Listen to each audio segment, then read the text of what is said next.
Why?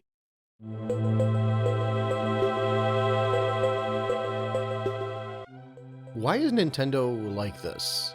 Why is it that whenever it seems like they have something good going for themselves, they find a way to fly too close to the sun? Now obviously these are very early times, we still have no idea how well the Switch 2 will actually perform, and in many ways this video I'm doing is very clickbaity, just floating along with the public discourse. And I do apologize for my blunt title, but in actuality, a video titled Why I'm Not Buying a Nintendo Switch 2 Unless Nintendo decides to drop the price and stop being so greedy just wouldn't really roll off the tongue as well. And really the main reason I'm doing this is because I've released 2 videos in the past 24 hours, and somehow I feel like both of them didn't really age that well. The first one came out last night. It was just a typical breakdown of the Nintendo Direct, nothing too fancy. It was a fairly positive video. I left the Direct feeling very optimistic and happy of what's to come. So much so that I decided to make a video on the Direct itself, which I've never done before on my channel. I'm more of a retrospective first type of person. The problem is by the time I finished making the video, all of the prices online started to leak. More and more discussions were being had, more posts were being made in forums, more videos were being uploaded. I addressed the prices a little bit in the video, but they were edited in after I was basically done. I made a few comments about the price and how I thought it was too high and how this could be a risk for Nintendo. I thought a lot about the community, the public discourse, the Nintendo fans, but I didn't really think much about it personally. Remember, I'm a one-man show, and that was a 30-minute video that I recorded on my own and I uploaded on my own yesterday, spending most of the day doing it. So by the time everybody was already watching the video that I worked so hard to get out the door, that's when I actually had a decent amount of time to reflect, a decent amount of time to read, a decent amount of time to listen to other people's opinions. I slowly found myself going from this feeling of, oh, this might be a little risk for Nintendo, shifting over to trying to justify to myself why they are pricing everything the way they are, and eventually reaching a point that now not only do I look at this as corporate greed, I actually think it's kind of foolish on their end. And look, at the end of the day, the corporate greed part of it is not even that important to me. Corporations are going to corporate. That's what they do. They thrive on the wants and needs of many, and they find a way to screw everybody over as long as their pockets are full. I don't think it's a good thing, and at the end of the day, when I buy this stuff, I know fully well that I'm supporting these corporations, even though I don't like it. But I want to focus more on why I think it's foolish. Why I think it's bad for business. Why I think it is a typical Nintendo mistake veiled as one that's more up to date with the times. And most importantly, how we got here. And that last point is most important because obviously that's the driving force. That's what gets us to where we are. History repeats itself. We learn from our mistakes, etc, etc, etc. So right off the bat, it's very clear that Nintendo is doing this because they think they can. They think they will sell. They think they'll make all the money that they made on the Switch 1. They're not going into this with the idea that this is a risk. They're going into this with the idea that we are going to buy whatever they put out. And that's primarily because we do. Or at the very least, we have in the past 8 or so years.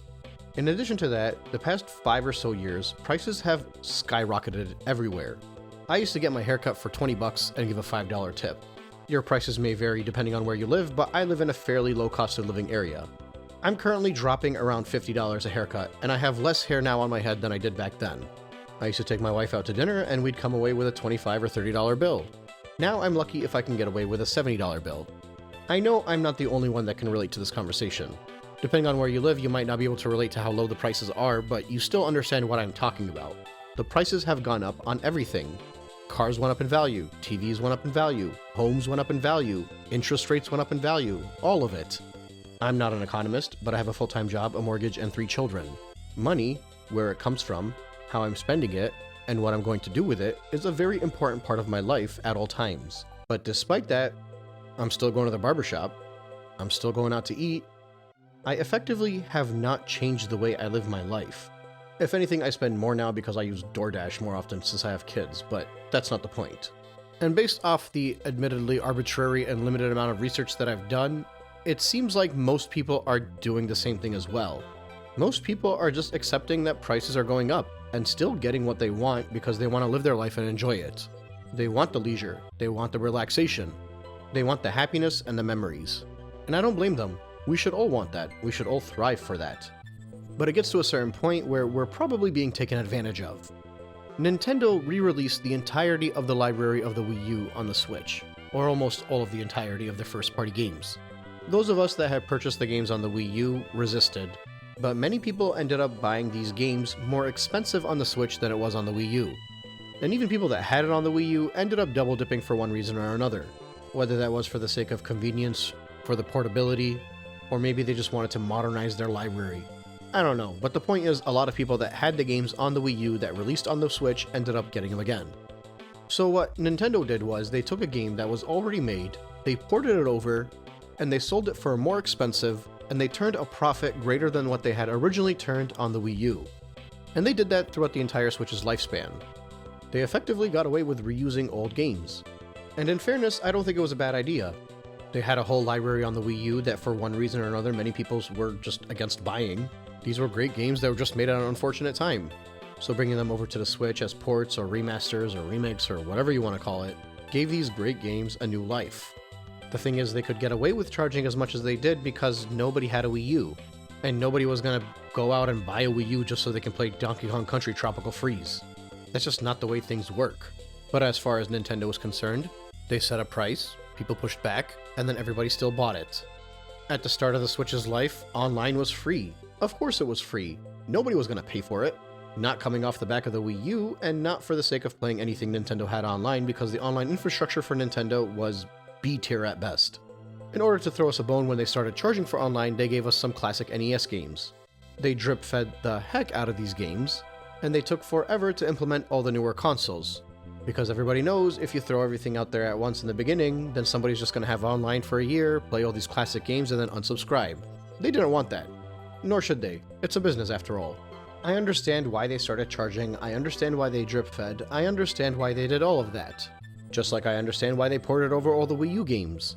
Plus it was something like $20 a year or whatever. Fine, that's not a big deal. The problem for me is the fact that they decided to charge more when they added the Nintendo 64 to the mix. And yes, I'm aware that it's not that much more of a jump up, and in the grand scheme of things, when you calculate it over an entire year and you split it 8-way with all your friends and family, it comes out to being pennies a month. But that's not the point. The point is they took the Nintendo 64, which has an international library of something like 25 gigabytes if you downloaded every single game on an SD card in all regions, restarted the whole drip feed process all over again, and convinced everybody that the pay bump was necessary if you wanted to enjoy the Nintendo 64 on the Switch.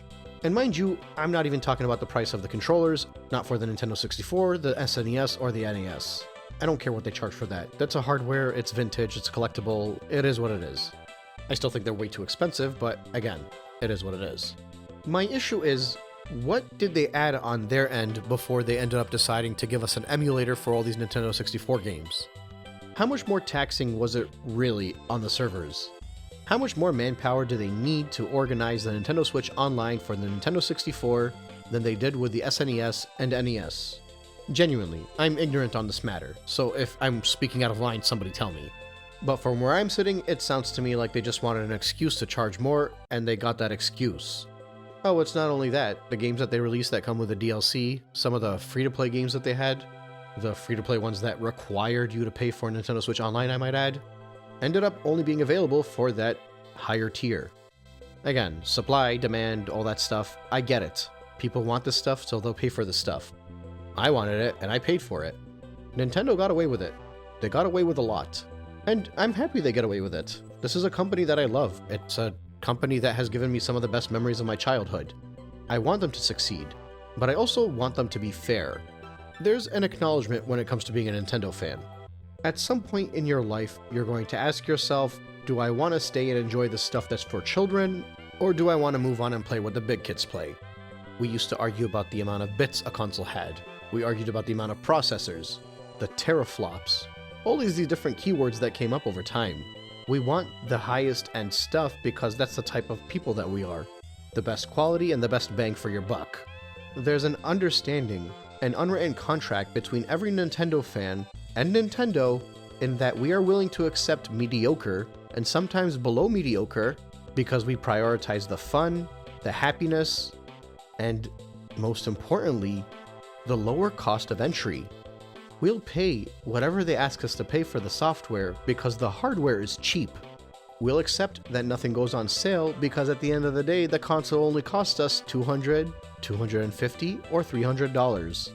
We'll accept the blips in the frame rate, we'll accept the limits on the resolution, we'll even accept the inferior ports of third-party titles because we know that it's cheaper to play on Nintendo.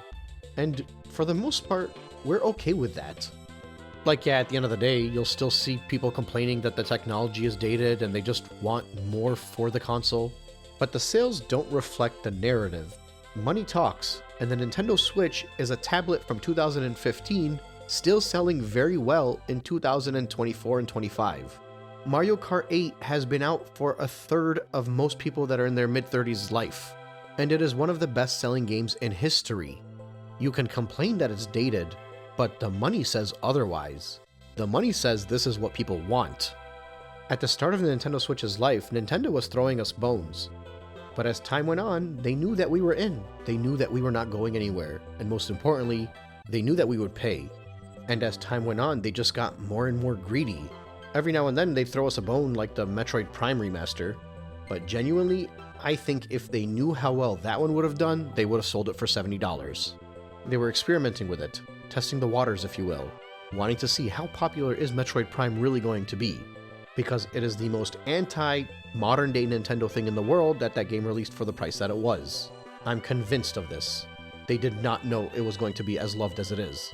But outside of that example, and maybe a handful more here and there, Nintendo has just been getting more and more greedy throughout the Switch's lifespan.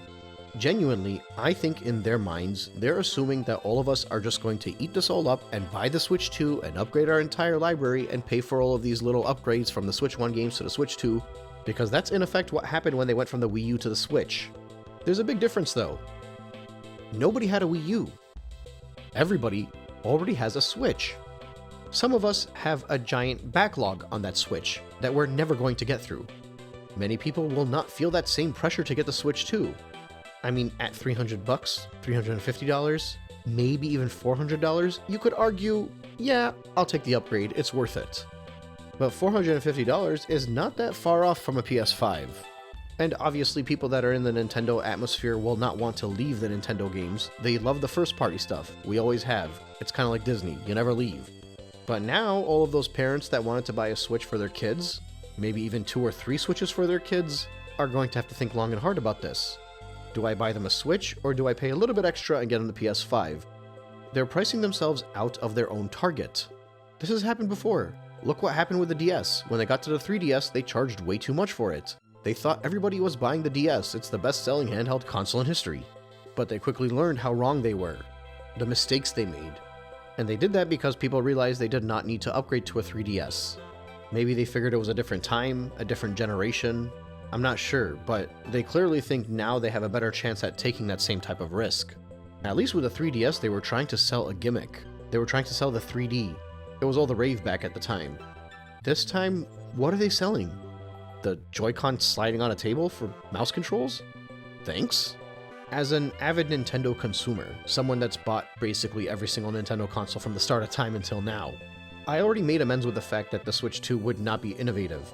I understand that they have a good thing going and they don't want to ruin that. I'm upset about it, but it is what it is. I know their games are still going to be a lot of fun, and I know that I want my kids to enjoy the same type of Nintendo environment that I enjoyed. But at the same time, I don't want to be laughed at. I don't want to be taken advantage of. There is no gun to my head telling me that I have to upgrade my Nintendo consoles. I have a large enough library and backlog of games that I don't play already because I spend most of my time playing games for my channel. So what urgency is there for me to upgrade my Switch? If you're charging too much, why would I bother? And I realize not everybody has access to the entirety of the Nintendo first-party library since the 80s, but everybody has a Switch, and they got plenty to keep them busy on there too. Many people even have a Wii. And many people know how to Google how to play games on those old consoles without paying any money. Why would I, as a corporation, put myself in a position where the people that are purchasing my product would have to second guess whether or not it's worth it to purchase my product? This is why I think Nintendo expects us all to just accept this. It's the new status quo. Everyone's gonna buy and you're going to miss out if you don't buy. And at this point, they're probably right. People are still going to buy this. And they have every right to. Nobody is in the wrong for purchasing what they want to purchase, what they want to spend money on, and what they want to enjoy. And the value of $1 for me is not the same as the value of $1 for you. So not everybody might think that it's a terrible idea to pay more for something that you love. People might even share charts that, in effect, video games are cheaper now than they were when you account for inflation. But nobody wants to talk about the fact that the reason the video gaming community has grown as much as it has over the past few decades is because of the affordability. If the prices of gaming consoles remained stagnant with inflation, this industry would not be as big as it is. There's a cost-benefit analysis that people make before they purchase stuff. Whether they actually sit down and analyze is a different story, but that thought that you have in your mind about whether something is worth buying occurs for everybody. And the reality is you're more likely to purchase without thinking when the prices are lower. That's just how it works. That's human nature. I will easily buy 20 games that I know I'm probably never going to play for $5 each, but if a single game that I love goes up to $100, I'm going to have to take some time to think about it. I was a shoo-in for a day one Nintendo Switch purchaser, and I was probably going to buy 3 or 4 of them because I have family that wants it too. But now I'm thinking about it, and I have 2 months to think about it. The hype will settle by the time this console launches, and I'll probably be able to think about it with a more level head and decide that it's not the right time to buy. Which means my friends and family that play online with me also are not going to buy, because they're less likely to purchase that than I am. And look, this isn't just about the price of the console itself. It's the price of the games, the fact that they want you to pay for the extra new DLC for these games that are getting Nintendo Switch 2 editions, and even for the ones that they're upgrading for free, they're only free if you account for the fact that you're already paying for the expansion pass for Nintendo Switch Online. And don't get me started on the inevitable announcement that they're going to make that the price of that Nintendo Switch Online is going to increase, and probably add an extra tier to play the GameCube games. It's coming, just wait for it. Now look, I'm not naive. I'm assuming even the staunchest of naysayer is going to eventually buy the Switch 2, even if they put it off for a while. There's just too much of a history to let go of for a lot of us. But I also know that in the past, Nintendo has taken risks and they've failed. Whether those risks are technology and innovation related, or getting complacent and overconfident and raising prices. By their own industry standards, they've failed in those aspects in the past, and they've had to find a way to rebuild. And credit to them, every single time they've gone down, they came back even stronger, even larger, even more successful than they were before they fell. But I wonder, in a Nintendo post-Reggie Fils-Aimé and Satoru Iwata, if they can still come back. Maybe the risk isn't really as worth it this time around. And I know Nintendo knows that because the Switch 2 is called the Switch 2 and is just a bigger Switch. What they fail to consider is that not only are they taking a risk by not giving you something that's innovative and new and catchy to purchase, but they're also taking a risk on one of the most valuable things Nintendo holds, the cost of entry. Because honestly, where I'm sitting, despite the fact that there's inflation, despite the fact that there's tariffs, despite the fact that there's 4K and 120 FPS, for me, they don't sound like justifications. They sound like excuses. This is just their way of trying to shoulder the blame elsewhere in order to charge as much as they can and turn an even bigger profit than they did before. At least that's how it looks like from where I'm sitting. Quite frankly, I have enough of a backlog to keep myself busy for the rest of my life, and I have enough video games to keep myself and my children busy until they're well out of high school. I don't need a Switch 2, and at this point, I don't even know if I want a Switch 2. I'm only one person, I don't expect this to have a lasting impact on Nintendo, and I don't expect them to give a damn. But what I do know is that if they do want to convince me and millions of other consumers to continue to purchase their stuff, to come around and buy a Nintendo Switch 2, something has got to change. Because right now, the fact that they want people to pay for a digital purchase of a tech demo compilation game, for me, is the last straw. I'm not going to be laughed at by Nintendo anymore. I mentioned earlier that I've uploaded 2 videos in the past 24 hours. The other video is a part of my Mario Galaxy retrospective. Basically, instead of releasing one long 4-hour video, I generally tend to do 10 minutes at a time and upload daily for my retrospectives. Like, I go through every single star in a Mario game. So the other video that I uploaded in the past 24 hours, that I had finished about 5 or 6 days ago, I had completed that video with a little bit more confidence in Nintendo. In my mind, I knew it would be made public after this Direct. So when I was working on the script, I completely expected that most of the Switch 2 Direct backlash would be because Nintendo decided to go for an inferior console and charge lower. So the final thing I want to share with you all is a clip from that video. because I think rewatching it put me over the edge a bit.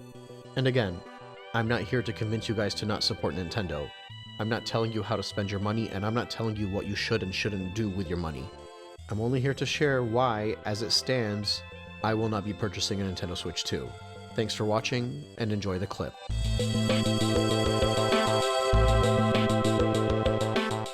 I am not exaggerating when I say that this, for me, is the most aesthetically pleasing challenge of the entire game.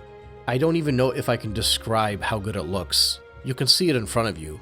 The way the air ripples because of how hot everything is, the lava all around you in every direction, the giant menacing looks on not only the bullet bills but the thwomps as well. I am not exaggerating that the first time I saw this sight, I made this view my laptop background. Heck, I used this view for the thumbnail of this very video. When the Nintendo Wii released, everybody knew it was weaker than the competition. Friends would laugh that the Wii is basically just two GameCubes duct taped together, and I used to get offended by it. I didn't really care, but obviously most of my friends would laugh at me because I would say that the Wii is the superior console. Mind you, I had an Xbox 360, so it's not like I was only playing Wii games, but in between games of Halo and Call of Duty, I would tell them that the Wii is better. And while early on in the console's life, there were a few games that you could say somewhat compare to the ones on the 360 and the PS3, for the most part, the Wii was watered down in the same way that a mobile game would be watered down today. Or I guess more appropriately, the way the Switch's looks would be watered down today. But when I got to this part of the game, nah dude, that's when I knew Nintendo was nothing but a bunch of magicians. They've shown it time and again since, but their ability to optimize the hardware that they build their games for is unrivaled in my opinion. To make these games look as good as they do on objectively weaker hardware is a feat that I feel like does not get enough praise. And I'm not going to try to sit here and claim that 1080p should be the peak, but even with a jump up to 4K, there will always be something grander and more superior. The benefit in Nintendo lagging in the way it does not only allows prices to remain lower than they otherwise would be, but it also allows you to show what those benchmarks in technology are capable of with proper optimization. Anyway, my point is Mario Galaxy is gorgeous.